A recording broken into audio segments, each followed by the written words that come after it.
महर्षि भृगु जी द्वारा रचित ग्रंथ भृगु संहिता, जो कि ताम्र पत्रों पर लिखित है।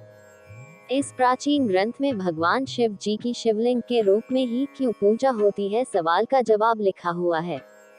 त्रिदेवों में से सर्वश्रेष्ठ कौन है, इसकी परीक्षा लेने के लिए भृगु जी महाराज पहले सृष्टि रचयिता ब्रह्मा जी के पास गए, परंतु सर्वश्रेष्ठ होने का गुण न पाकर फिर भगवान शंकर के पास कैलाश गए। शिव जी समाधि में लीन थे। उनके गणों ने भृगु जी को मिलने से मना कर दिया। महर्षि ने कहा कि कृपा आप उन्हें मेरे आने का संदेशा अवश्य दें, परंतु शिव जी के गण मानने को तैयार ना थे और ऐसा वाद विवाद हो गया कि गणों ने भृगु जी का अपमान करना आरंभ कर दिया। उनको मारने के लिए त्रिशूल इत्यादि शस्त्रों को साथ लेकर भृगु जी के पीछे पीछे भागने लगे।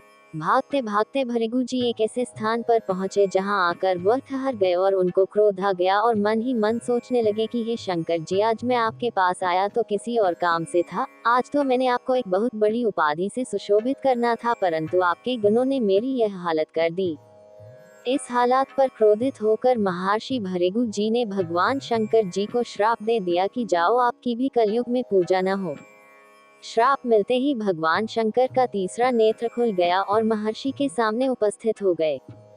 कहने लगे, हे भृगु, अपना दिया श्राप वापस लो, क्योंकि इस सृष्टि के निर्माण करने में मेरा भी नाम आता है। अगर मुझे ही इस सृष्टि से बाहर निकाल दोगे तो इस सृष्टि में कुछ नहीं बचेगा। अगर हम सृष्टि बना सकते हैं तो इसका विनाश भी कर सकते हैं। जब भृगु जी ने इस पर गंभीरता से विचार किया तो सोचने लगे। भृगु जी का भी क्रोध शांत हुआ और शंकर जी को कहा, हे शंकर जी, दिया गया श्राप तो वापस नहीं हो सकता, परंतु इसमें कुछ परिवर्तन किया जा सकता है। शंकर जी श्राप के परिवर्तन के लिए सहमत हो गए।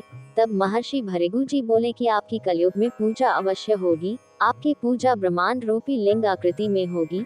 यही भृगु जी का श्राप ही सबसे बड़ा कारण है कि भगवान शंकर की पूजा एक शिवलिंग की आकृति में होती है।